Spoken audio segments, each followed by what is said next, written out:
friends, and welcome to Conversations with Consequences, where we are changing the culture one conversation at a time. We are the radio show and podcast of the Catholic Association. We address the issues that interest you, puzzle you, inflame you, in the hope that we can bring some clarity, even to the darkest corners. You can listen to Conversations with Consequences on the EWTN Global Catholic Radio Network, Saturday mornings at 7 a.m. Eastern Time, or you can catch the encore at 5 p.m. We are also on SiriusXM Channel 130. Of course, our radio show is always a podcast. Go to thecatholicassociation.org/podcasts or directly to wherever you listen to your podcasts. I'm your hostess, Dr. Gracie Christie, and I want to thank you for tuning in to Conversations with Consequences today. I'm very glad that you are here. I hope we can give you some conversations with consequences for you. Very good consequences, of course. This past week, we've seen critical race theory being very strongly challenged with a big win in Virginia for Glenn Youngkin, who campaigned on the defense of parents and their children and their education against progressive ideologies. And just this past week, Archbishop Jose Gomez, who's president of the USCCB, wrote about these movements and the detrimental impact that they have, and also how we can respond as Catholics. We're going to turn to Noelle Mering of the Ethics and Public Policy Center. Her book is Awake, Not Woke, A Christian Response to the Cult of Progressive Ideology. Noelle was very hot on this case before it became the trending topic that it is today. But before that, I'm happy to introduce to you today Dr. Kathleen Berchelmann. She is the CEO of mycatholicdoctor.com and the founder as well. She knows so much about how to find a Catholic doctor, what it means to be a Catholic doctor, and what a Catholic doctor can do for you that other doctors can't, especially safeguard your religious freedom and your conscience. So let's hear from Dr. Berchelmann. Welcome to the show, Dr. Berchelmann. Thank you so much for having me. I really wanted to have you on because you're a fellow physician. You are involved in something that I think is so valuable, which is in filling up that space that so many Catholics find when they go out to look for healthcare. That space where the physician, the provider, understands our point of view, our worldview, and not only understands it, but then wants to work with us to not only deliver the care we need, but deliver it in such a way that it fulfills our real deep personal and human needs. Well, it's our joy because Jesus Christ said to heal the sick and proclaim the kingdom. And he said in Luke chapter 10, verse 9, he said, heal the sick that are there and say to them, the kingdom of God has come near to you. Well, so he put the two in the same sentence. Mm-hmm. So you're saying that the spiritual component and the physical component cannot be divided. That's right. It wasn't an accident that Jesus Christ told us to heal the sick and proclaim the kingdom, and he put it in the same sentence. He didn't say heal the sick and call the priest. He didn't say, heal the sick and if you just do a really good job with your science and medicine, they'll know that you seek the truth. He said, heal the sick and proclaim the kingdom. And so I challenge every one of the listeners to ask yourself why. Why did Jesus Christ so specifically tell us to proclaim the kingdom to people who were suffering from illness and needed healing? And you would agree, I think, that right now, in general medicine, it holds fast to science, to the ideas of science, but it goes further than that. It disregards and it pushes out from its attention anything that's spiritual or moral. That spiritual and moral component and transcendent component, it doesn't want to hear about that in general. There's an attitude that science is better than any type of theological system. And of course, the Catholic Church has never believed this, right? The Catholic Church has embraced the scientific method since the scientific revolution. And we believe that you heal the body, mind, and spirit using a combination of prayer and intercession from the divine and community and love and support to heal the mind, right? And then very solid science on both the social sciences and the medical sciences to seek truth. And at its heart, that's really what the medical sciences is. And that's really what I'm called to do as a Catholic physician. And I'm sure you too would agree that we're called to seek truth by really understanding the truth of science, that I find God so beautifully in the creation and in the truth of science, which it really exists. And when science is done really well and the scientific method is really adhered to, you can find better ways of healing people. And this is what God intends us to do with our minds, right? I mean, this is using the intellectual gifts with which God has bestowed us to quote St. Ignatius of Loyola. And maybe the secularist branch of medicine, they talk about this when they talk about the mind-body connection. And then at the same time, they disregard the mind and concentrate on the body. For sure. And I think there's a sense that the mind can be 100% understood with, if you had perfect science, that you could 100% explain everything. But you don't have to look very far into science to realize that even the best scientists, like Albert Einstein, recognized the presence of the divine. It's really, really very short-sighted to exclude God from the beauty of scientific truth. Yeah, and no matter how well functioning your body might be, if you are disconnected from the foundational truths of your being as a created being that has certain duties, expectations, and certain strengths and even weaknesses that come with our position, right, in relationship to God. If that part of our lives doesn't make sense, then our bodies can't function as they should either. There's no method of healing that is going to truly be effective unless you're treating the mind, body, and spirit. You must treat all three. And in fact, when you think of the three primary ministries of the Catholic Church, for 2,000 years, our three primary ministries have been sacraments, education, and healthcare, treating the mind, body, and spirit. Exactly that. Exactly mind, body, and spirit. Well, and what do patients find when they go to see a psychologist, for instance, who doesn't have an understanding of God, of the transcendent, of our deep need for connection with God, and for being for walking in those righteous paths which He lays out for us? What happens when we go to a psychologist and we tell them, we're not at peace, we are anxious, we're worried, we fear, and that psychologist can't connect with us on that level? For sure. There can be so much more harm than good done, right? So the first thing that I see very consistently is healthcare that is done in the name of bad science, right? So this is people practicing off very poor data. When they read a article or look at some medical research, whether that's in the psychosocial sciences or in the medical sciences, there's good data and there's bad data. And we all learn in school how to read a study. And the study can be poorly designed or well designed. And that's what really makes a solid clinician, is that they know how to read the data. They know if it's good data or bad data, and they use the good data and they throw out the bad data. And there's a lot of data out there that's terribly influenced by politics, right? And I think this is one of the ways the evil one works through us, is to very quickly erode the relationship with the truth, right? Very quickly, the scientists and anybody start to make rationalizations why it's okay to make an assumption, right? But the beauty of the scientific method and its rigor is if you make an assumption, you have to be very clear that you're making an assumption, right?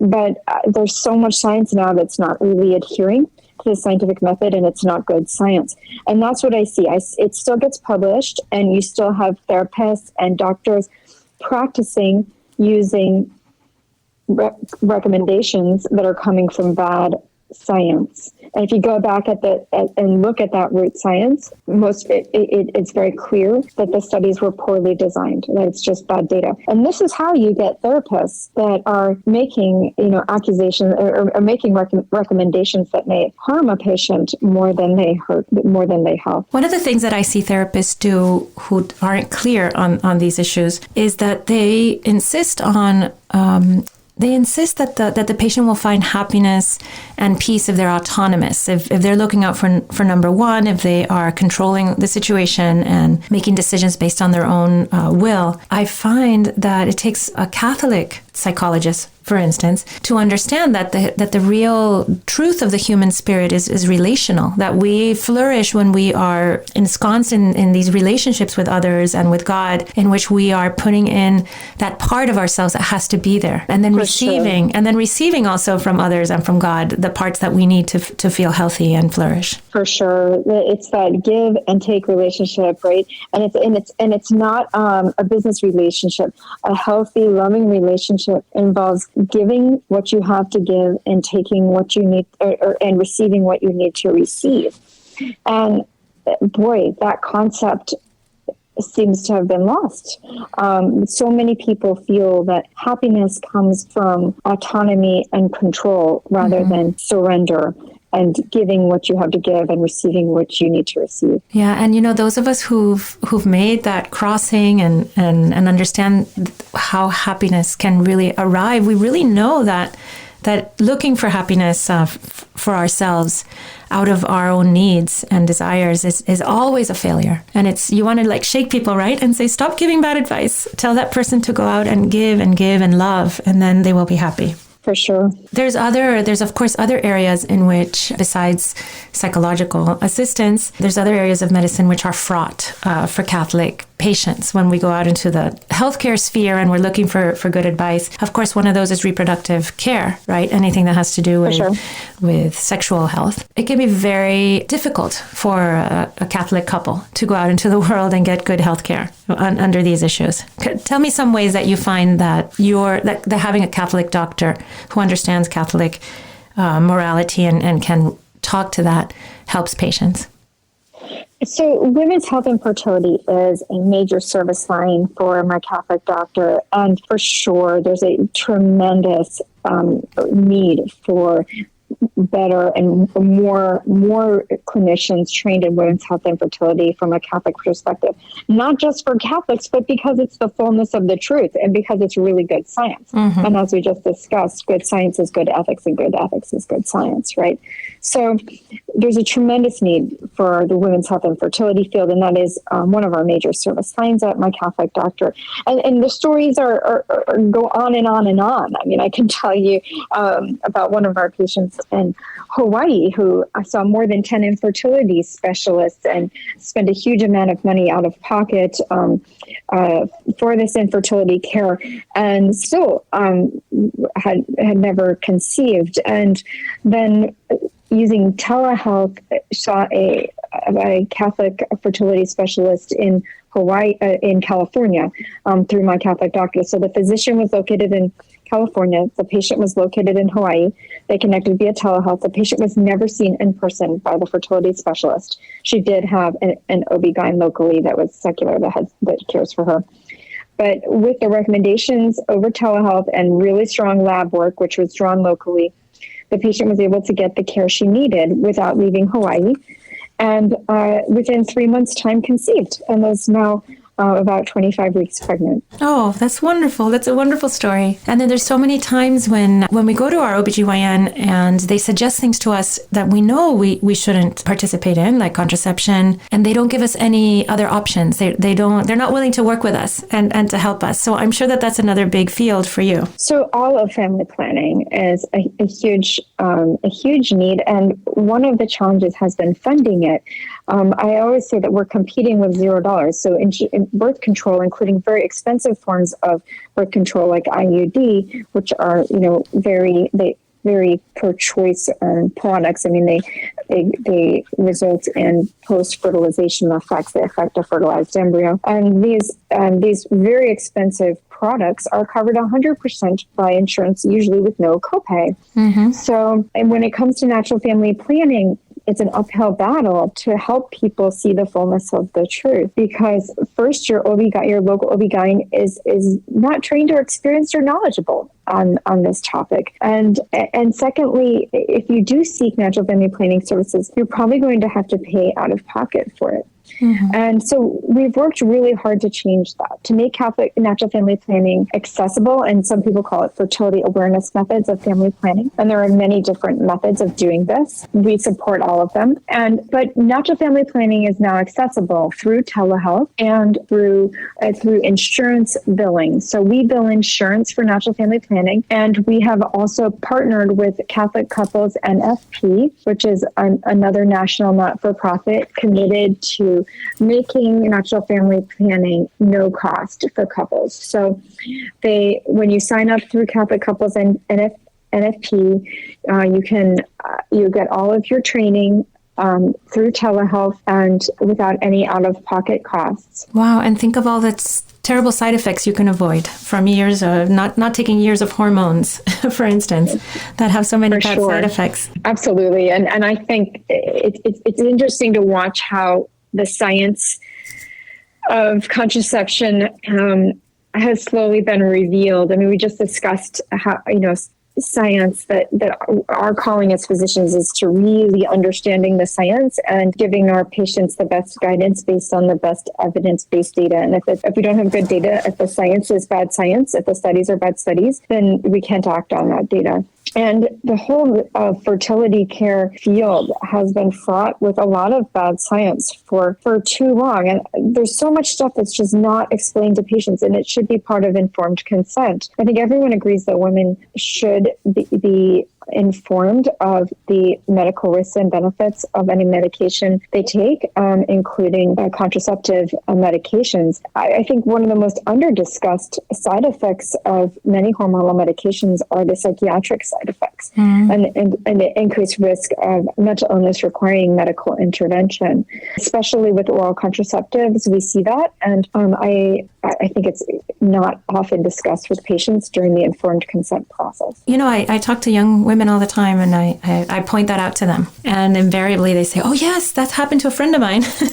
Or it happened to me. Right. So it's happening, and people don't want to talk about it. It's true. The medical profession doesn't want to talk about it. If you're just joining us, you're listening to Conversations with Consequences. I'm your hostess, Dr. Gracie Christie, and I'm talking to Dr. Berchelmann. She's the CEO and founder of My Catholic Doctor. Let me read, Dr. Berchelmann, from your website so that our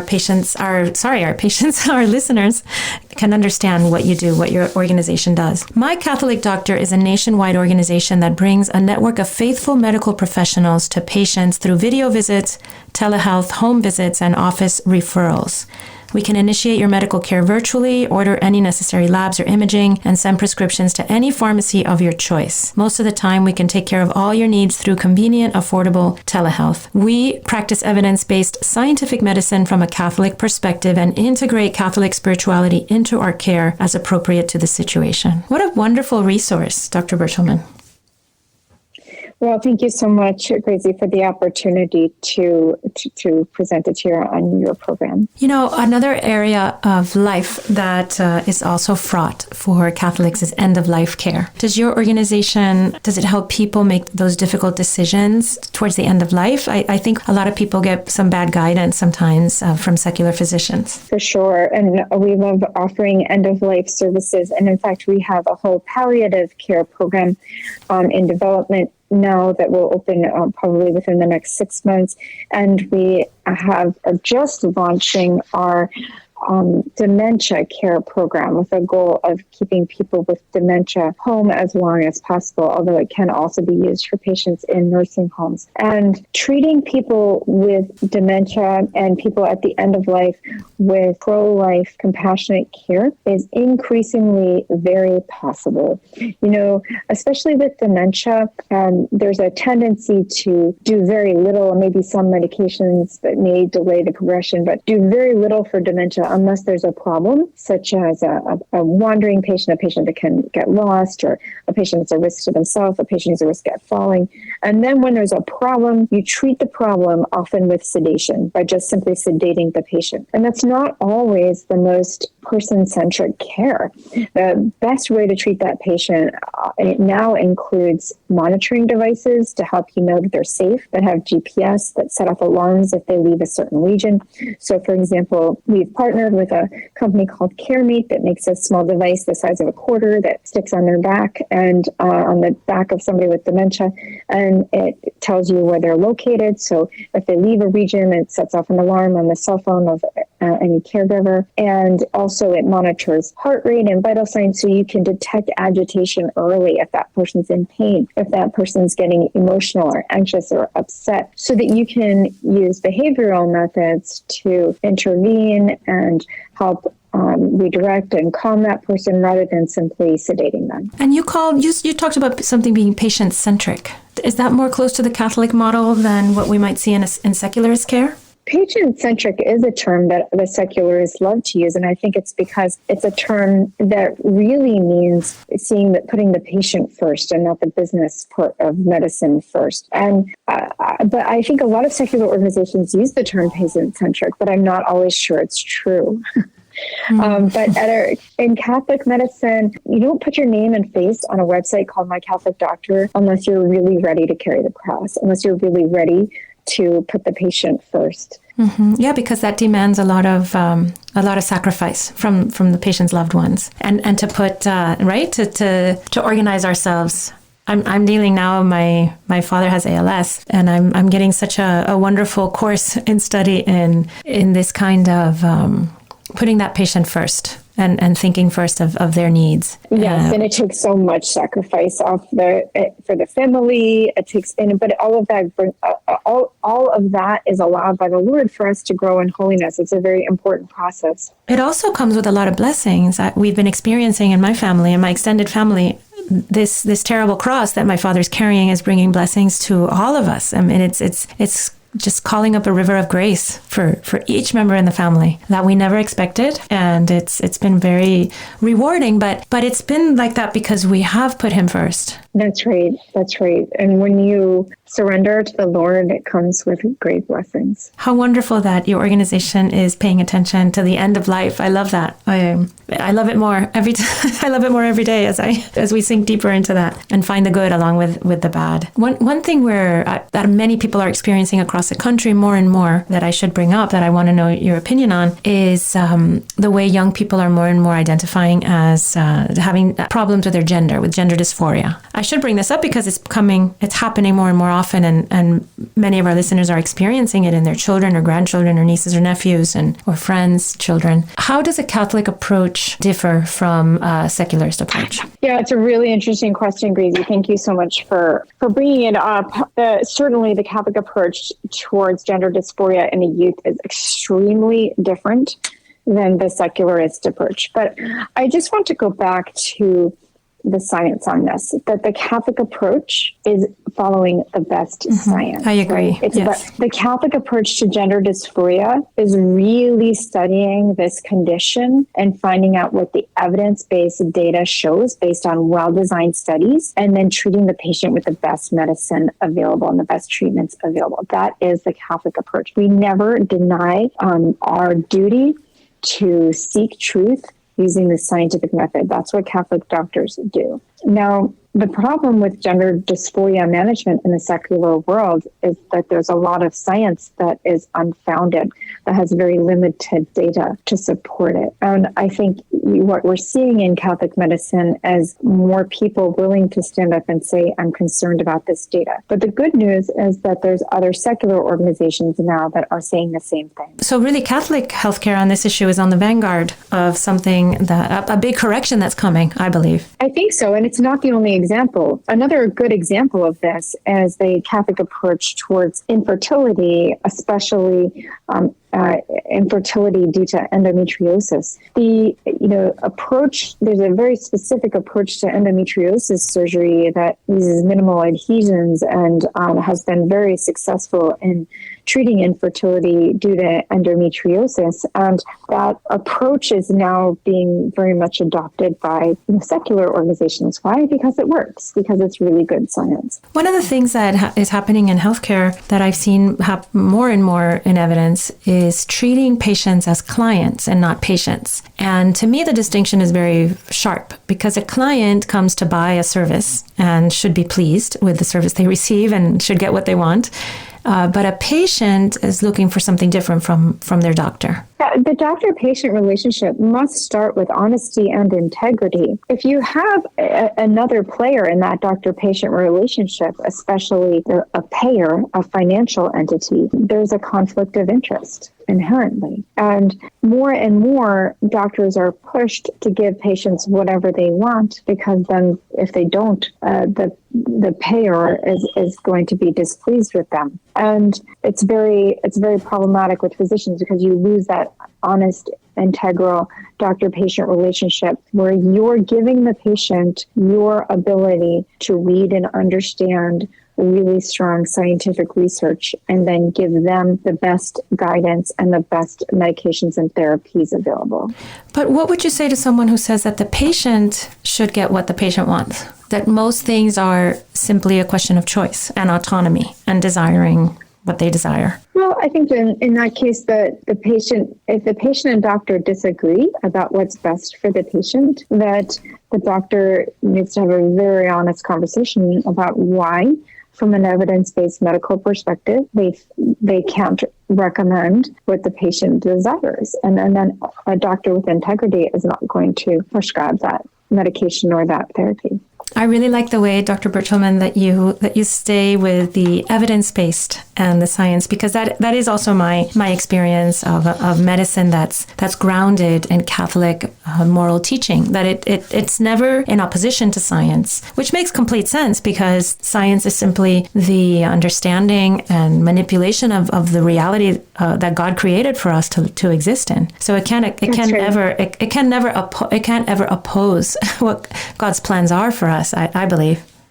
Yeah, science is just the study of God's truth through this. It's just seeking God's truth through the study of His creation. I like to mention that Father Gregor Mendel, the father of genetics and one of the most famous scientists in history, was a Catholic priest. And when we learn about him in school, I find it surprising that he's never referred to or rarely referred to as Father Mendel. Everybody calls him Mendel. But exactly. I can't think of any other priest in the world that I would address by their last name without using the prefix Father. But somehow society has decided it's okay to call Father Mendel just Mendel. Well, it should be Father Mendelian genetics, not Mendelian genetics, right? That's right. We must insist on it. Well, thank you so much for your time today, Kathleen. It's been fascinating talking to you. You can go online and access all this wonderful care at mycatholicdoctor.com. I highly recommend the website and all the wonderful information and care you can receive there from clinicians that have your whole health in mind, your bodily health, your spiritual health, and your moral health.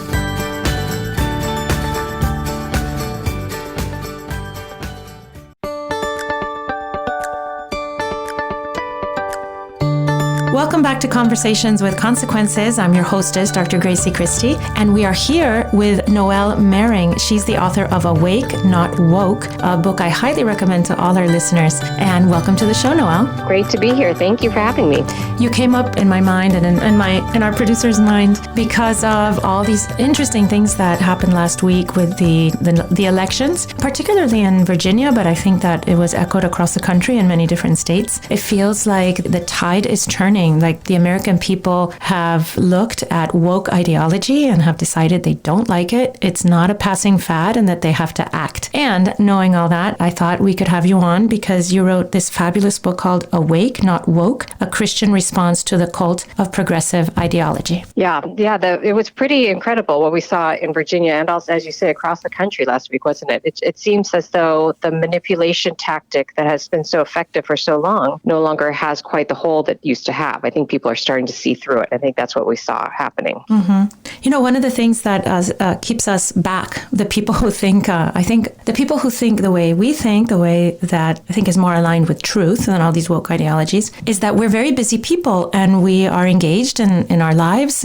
raising our families, going to work in the morning, but we need to find the time to understand what's going on. And that's what I like about your book, that it's a way to understand what the woke ideologies are and what is a Christian response response to that? Because I think it is also very important as Christians to respond in a Christian manner. Yeah, no, I think that's right. And that was really my motivation, was that it's not only a movement I think is unjust. I think it's fundamentally so destructive to the human person, as well as to the possibility of a faith, or renaissance of faith in our hearts. It really is a competitor to Christianity, not an addition to it. And I think so many Christians I see, good-willed, are trying to incorporate elements of this ideology into their faith because they see that it's built, ostensibly claims to be built around good precepts like walking with the suffering and the oppressed. But I don't think that we are always clear on the bait and switch that happens, where it starts with this good precept, but then it introduces all this ideology that really is so harmful and destructive.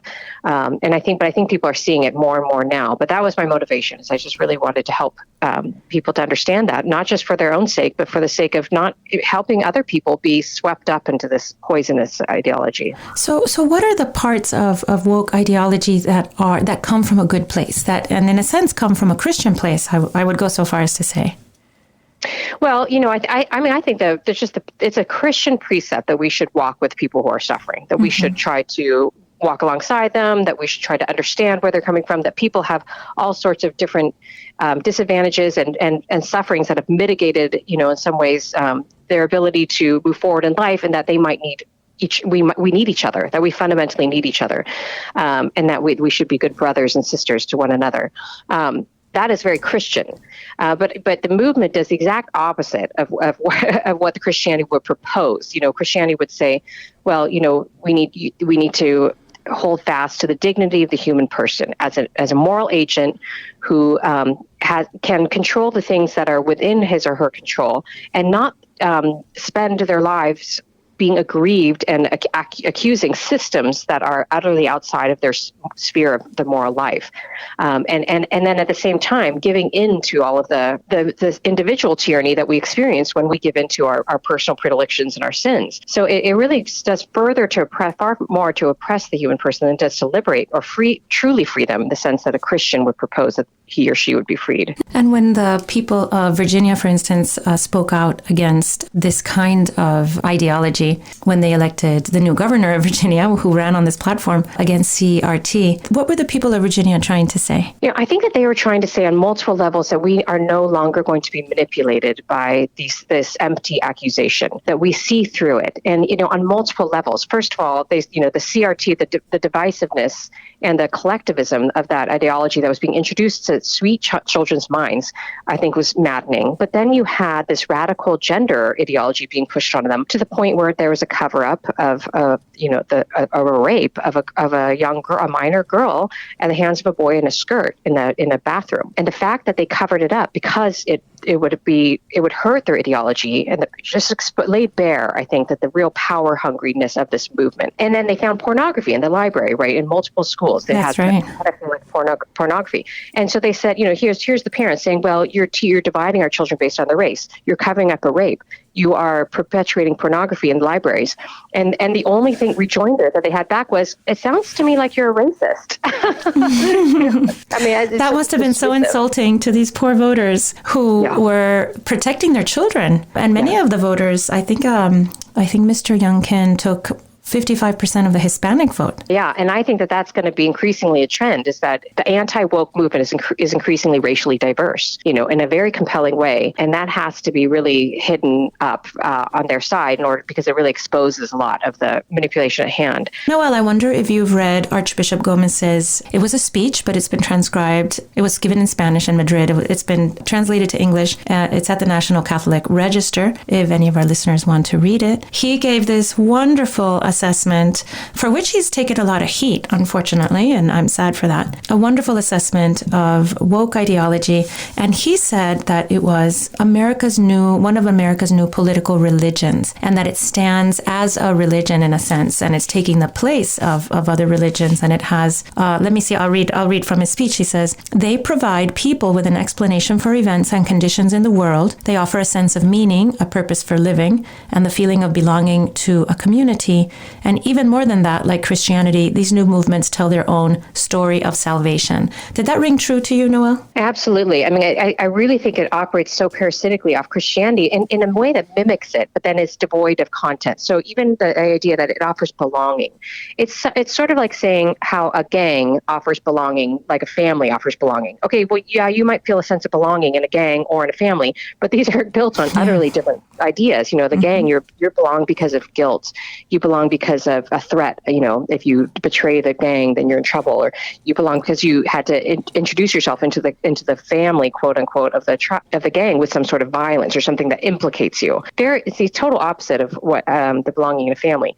So, but it is still that sense of belonging. Same with purpose, same with meaning, and same with the salvation. It's not actual salvation. It's sort of, built on this hope of a utopia where everyone's liberated in this perfect future state that is run by a state government that is we know to be impossible and ends up in quite a lot of violence. So it has the same ideas and the same kind of human instincts, but it fulfills them in very opposite ways, in ways that ultimately are unfulfilling. And our redemption in this reading, in this religion, comes from being in the struggle, correct? Our redemption is based on how much we assent to the ideology. Mm-hmm. And how much we make it part of our daily, that's something that we're working on constantly, either rejecting our own racism, which we may not even know exists, but we take part of because of how we interact with society, or then otherwise declaring our victimhood if we're in one of the oppressed groups. Is that true? Yeah, that's true. And it's interesting because it's really, it's the same action in a way that we do as Christians towards Christ. I want to often struggle every day to grow closer to Him. I want to, get rid of my selfishness and grow in generosity. I want to subvert my will for His and unite my will to His. But when you take all of those actions and you put them into the context of not for Christ, but an ideology, it really becomes grotesque, but that is what the movement does. It says, you struggle against ways in which you might question the ideology or false consciousness. You have to conform your will to the will of your political betters, the people who know better, or else you'll get canceled. So it's that same thing of mimicking something in Christianity, but really it becomes quite perverse, devoid of Christ. They are atheistic, these ideologies. They very much reject the idea of God and the transcendent. Yeah, I think that God ultimately becomes replaced by the state. That this the tyranny, the power of the government to kind of enforce and coerce the utopia to come into being, but it is fundamentally atheistic and reductive of the human person. And good for Archbishop Gomez for this speech. It was great. I think he hit it out of the ballpark. And also, I think it was very brave of him. Another thing he said in his speech is that because the movements deny God, they lose the truth about the human person. And that made so much sense to me because there is a part of the human person that needs to search for the transcendent, that needs to connect to the transcendent. And when we don't have that connection, we lose our understanding of who we are and who our brothers and sisters are. I think that's right. I mean, I think the fundamental definition of the human person is all connected to a relationship to a loving God the Father. And when we lose God, then we lose the fundamental definition of who we are, and we become defined not by the love of God, but by the hatred of society. And that becomes where we place our battle. And it's interesting because in the effort to eradicate religion, you don't really eradicate it, you just relocate it. And so it becomes something that is, built around this world or around an ideology, as we see happening now. So Archbishop Gomez, he asks in his speech, what do we do about this? And he says that the church needs to respond by proclaiming Jesus Christ boldly and creatively, with charity and confidence, without fear. And it's something that the church has to do and has done in every age and for every different cultural moment. What would be the details of this kind of new response of the church to these new ideologies? Yeah, a couple of things. Well, one, I think that because it's built on such a lie, we have to not only proclaim the truth, but we have to really embody the truth. So we have to live as best as we can, grow in our sanctity, in order to communicate that truth in various ways, not just with our voices, but also with the way we live our lives. But also, I think that we really need to understand what's happening in this movement. I just hear from people left and right about things happening at their parish level or their schools or what have you, where they're talking about racial equity and, without an understanding that the word equity implies, there's so much violence and so many corpses that end up from that one principle that the Catholic Church really has to reject it utterly on every level. So I think that we have to have that clarity about what's happening so we don't get confused by it. And then once we have that clarity, that'll help us foster the courage that's going to be needed to stand up against this, because it needs to be courage that is contagious. That, a few people standing up against something is the fringe, but a whole host of people resisting something, that's a force to be reckoned with, and that's what we need. You mentioned the word clarity, and I think that that's really missing here for many people, because the other side, the woke side, they purposely fudge the terms of the debate, right? So we say, yes. So maybe we say in school, we say to the teachers and the administration, we don't want our children taught CRT. And they respond, as has been done to me in my Catholic school, for instance. They said, well, we don't teach CRT because that's an academic theory that's only talked about in higher academic circles. We just talk about how important it is to be sensitive to race. Yeah, or they'll say, we're just teaching history, and if you don't want CRT, yes, then you're not going to teach the history of slavery, which is so ridiculous. I mean, every school has taught. I grew up learning about slavery, and that we can add more history into it. That would be probably enhancement, and that could be good. But that's not what CRT is. CRT is an ideology. It's not the fact of teaching history. It's getting children to start filtering all of their friendships and every dynamic in society through a lens of power and oppression, and power being tyrannical to the point where they can no longer understand what true friendship is, and also what true authority is. I mean, that's one thing that I think a lot of people miss, is that this movement is fundamentally against right authority, and it supplants right authority with tyranny. And it mimics the devil in that way, because the devil really hates hierarchy structures. First and foremost because of God, but fatherhood as well. Where we see fatherhood in the past, now we see only dominance, and this is a problem because we're not letting men understand what it is to be men anymore. We're thinking that malehood is bad, but there's all these elements to it that I think are so destructive. And it's CRT and it's the gender ideology. It's all of those things combined, individually and combined as well. It's a powder keg of poison I think we're giving kids. You mentioned that we see it in our parish. I don't see it in my parish, thank God, but I know it's out there, and I have seen it at school, at my local Catholic high school. And it comes from, in my experience, the fact that the administrators and some of the teachers go off into and are educated at our centers of education that are completely taken over by woke ideology, and then they come back and that's just the language they speak. Like they've drunk it down, they've soaked in it, they've marinated in it, and it's very hard for them to deliver on the Catholic ideals that they should be. Yeah, that's right. I think that they're human people who are being educated in a very particular way that disposes them to not be able to see beyond what this ideology does. And it's also reinforced in all their cultural experiences, in their movies and, in books and in media. And so in some ways it's overwhelming because it is the water in which we swim.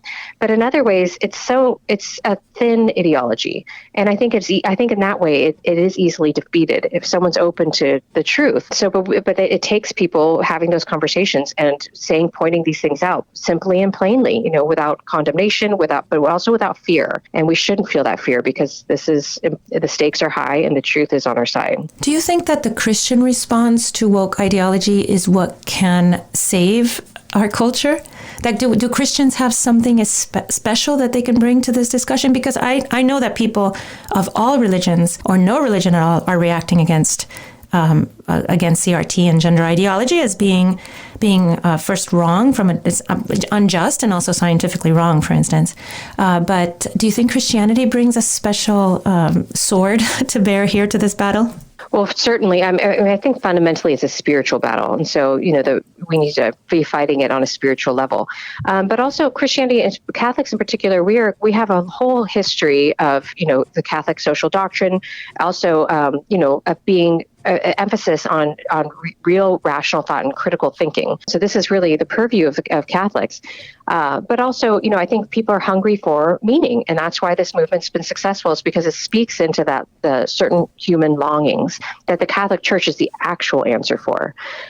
People want love; they want to feel irreplaceable, and I think that this is such a thing with the transgender movement and just the LGBTQ movement in general, is that they're wanting to feel unique and that their identity is really kind of special and celebrated. But it's all in the context of this lie, whereas in the Catholic faith, we know that they are irreplaceable, and that their dignity is fundamentally something that should be respected. They shouldn't be used. They shouldn't be made to feel less than other people. But that is built around acknowledging that there is real moral law and that there are real moral norms, and this is the avenue to freedom.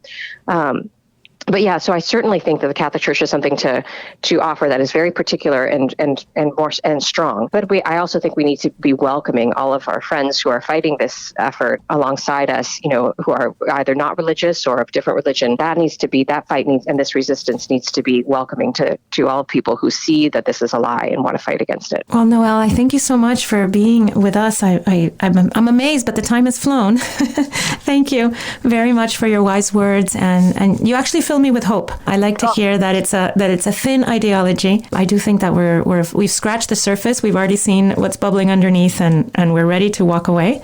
Where can our listeners buy your book? Let me remind them, it's called Awake, Not Woke, A Christian Response to the Cult of Progressive Ideology. It's on our website, theologyofhome.com. We have a shop there. It's also at Tan Books, my publisher, and then wherever you buy books, you can find it. Well, thank you, Noelle. Thanks so much for having me. And now, Father Roger Landry offers us, as is customary, a short and inspiring homily to prepare us for this Sunday's Gospel. This is Father Roger Landry, and it's a privilege for me to be with you as we enter into the consequential conversation the risen Lord Jesus wants to have with each of us this Sunday, which he will speak to us in apocalyptic language about the end of the world. When he says the sun will be darkened, the moon will not give light, the stars will fall from the sky, and the heavens will be shaken. He said that then everyone will see him coming with great power and glory as he sends out the angels to gather the elect from all corners of the earth. He tells us that when we see these things happen, we should know that he is near. And he suggests that we should always be ready, for no one knows the time it will take place except God the Father. In graphic language, Jesus is describing the truth we proclaim every Sunday in our profession of faith. He will come again in glory to judge the living and the dead. But many are afraid of this reality. If angels came in vast numbers right now to announce that the end of the world were coming today, most people, rather than rejoicing, would be screaming in fear. That's not, however, the reaction the Lord wants from us, for it shows a lack of faith and love. When the early Christians reflected on this reality of Jesus' second coming, they used to cry out, Maranatha, come, Lord Jesus. They looked forward to this event with great expectation, because it would lead to their full unity and love with the Lord forever. Our attitude is supposed to be similar. We pray in every Mass after the Our Father. By the help of your mercy, may we be always free from sin as we await the blessed hope and the coming of our Savior, Jesus Christ. The attitude we're called to have versus Jesus' second coming is hope, full of blessing. I remember once I was preaching a retreat in Los Angeles, and an elderly woman came to me asking, Father, is it sinful for me to look forward to my death so that I can, God willing, be with Jesus forever in heaven? I replied tenderly but emphatically, no, it's not sinful. Then she said to me, then why doesn't anyone else seem to have this longing? The reason, I think, has to do with the first part of that prayer I just cited from the Mass, and the link between our being free from sin and our ability to wait in blessed hope for the coming of the Lord. I'd like to illustrate this truth with a story from my childhood. When I was a kid, most days I would wait with eager expectation for the return of my father from work about 4:15 in the afternoon. At about 4 o'clock, our black Labrador retriever would start pacing around the house with its tail wagging. Each of us 4 kids would take regular glances at the clock. Eventually, we would hear the shutting of the heavy steel door of my father's van, and we would all hustle toward the back door through which he would come, all wanting to be the first person to jump into a strong arm for a hug and a kiss.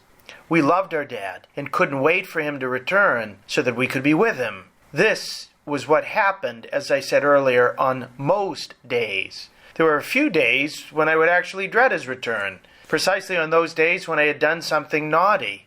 And my mother had said, I'm going to tell your dad about that when he comes home. On those days, when 4 p.m. came and our dog began his excited daily ritual, I was looking for a place to hide in my bedroom. I think that experience is a parable for our disposition in front of the return of the Lord. If we really love the Lord, we're impatient for his return so that we can be with him. If we're ready to greet him, it's a time of blessed hope and expectation. For those of us who have done something wrong, however, who have not been free from sin, who haven't been doing what we ought to have been doing with the gift of life, then it's something to which we do not look forward, something even that we can fear and dread. So how do those of us who do fear the coming of the Lord, either at the end of time or at the end of our life, whichever comes first, and either may come in a matter of minutes, become those who await his coming full of blessed hope? The great saints have told us the secret to this transition. It's by living each day as if it were our last, by being ready at all times to meet the Lord so that we will never really be caught off guard when he comes. In Thomas à Kempis's spiritual classic, The Imitation of Christ, perhaps the greatest Christian spiritual work after the Bible, he urged all believers, "Very quickly will there be an end of you here. Take heed, therefore, how it will be with you in another world. Oh, the dullness and hardness of man's heart, which thinks only of the present and looks not toward the future. You ought in every deed and thought so to order yourself as if you were to die today. Happy is the man who has the hour of death always before his eyes, and daily prepares himself to die. When it's morning, reflect that you shall not see the evening, and at eventime dare not to boast yourself of the morrow. Always be prepared, and so live that death may never find you unprepared. Many die suddenly and unexpectedly, for at such an hour as you think not, the Son of Man will come. Strive now to live in such a way that at the hour of death you may rejoice rather than fear. Learn now to die to the world, so that you shall begin to live with Christ. Learn now to spurn all earthly things, and then you may go freely unto Christ. Think of nothing but your salvation. Care only for the things of God. Make friends for yourself by venerating the saints of God and walking in their footsteps, so that when you die, you may be received into eternal dwellings. Keep yourself a stranger and a pilgrim upon the earth, to whom the things of the world do not belong. Keep your heart free and lift it up toward God, for here we have no earthly city. To him direct your daily prayers with cries and tears, that your spirit may be found worthy to pass happily after death to its Lord." Kempis's spiritual wisdom, which has formed many saints over the last 6 centuries, is based on the insight that it's only when we realize that today may be our last day, that we may not have the opportunity to put off the truly important things until tomorrow, that we begin to think clearly and get our priorities straight. We act differently toward people when we realize our last interaction with them might be our last interaction of all. We begin to look at time differently and no longer wish to waste it on diversions. We're not tempted in the same way toward the harsh word or the impure thought or the vengeful action, knowing that that might be the last thing we ever do. We begin to have a far deeper appreciation for prayer and the sacraments in the church. We cease to sleepwalk spiritually and become fully alert to the meaning of every moment, thought, word, and deed. 10 years ago, 2 days before he would retire as the Archbishop of Philadelphia, Cardinal Justin Regali wrote for the priests of his archdiocese an extraordinarily beautiful meditation on Christian preparation for death. He said, "Preparing for death is the greatest opportunity in our lives. Rather than dreading death as the inexorable occasion in which our life will be taken from us, we can all learn from Jesus," Cardinal Regali said, "how to make our death an act of supreme self-giving love." He advised that we focus on 2 biblical passages. The first is Jesus' words, "No one takes my life from me, I freely lay it down." Just as Jesus made his death an act of self-giving love, so we can do the same. The Cardinal continued, "Seen in this perspective, death is the moment to give all, to surrender all with Jesus and in union with his sacrifice.